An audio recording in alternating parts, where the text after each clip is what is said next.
Google రీసెంట్‌గా ఒక Israel based cyber security కంపెనీని $32 బిలియన్ పెట్టి అక్వైర్ చేసుకుంది.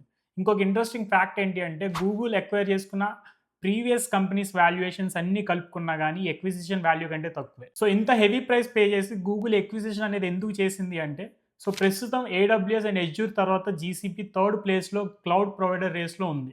సో ఈ విజ్ ఎక్విజిషన్ వల్ల వీళ్ళ జీసీపీ సేల్స్ అనేది పెరుగుతుందని వీళ్ళ నమ్మకం. జీసీపీ సేల్స్ ఎలా బూస్ట్ అవుతదని మీరు అనుకుంటుంటే మీకు ఒక ఎగ్జాంపుల్ చెప్తాను. లెట్స్ సే మీ దగ్గర గోల్డ్ ఉంది. ఏదైనా బ్యాంక్ లాకర్‌లో స్టోర్ చేద్దాం అనుకుంటున్నారు.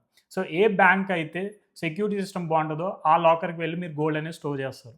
అలాగే కంపెనీస్ కూడా వాళ్ళ డేటా ఎక్కడైతే డేటా ప్రొటెక్షన్ ఎక్కువ ఉంది అండ్ సైబర్ థ్రెట్స్ అనేవి తక్కువ ఉన్నాయో ఆ క్లౌడ్ ప్రొవైడర్స్‌ని కంపెనీస్ చూస్ చేసుకుంటారు. ఓవరాల్‌గా గూగుల్ బిజినెస్ సెగ్మెంట్స్ చూసుకుంటే Google advertising, YouTube, GCP and future projects like Waymo గానీ, క్వాంటమ్ కంప్యూటింగ్ గానీ సో ఇవన్నీ కలుపుకొని ఇప్పుడున్న వాల్యుయేషన్ చూసుకుంటే Google is best foundational pick for your portfolio. మీలో ఎంతమంది మార్కెట్ కరెక్షన్‌లో గూగుల్‌ని బై చేసి వస్తున్నారు?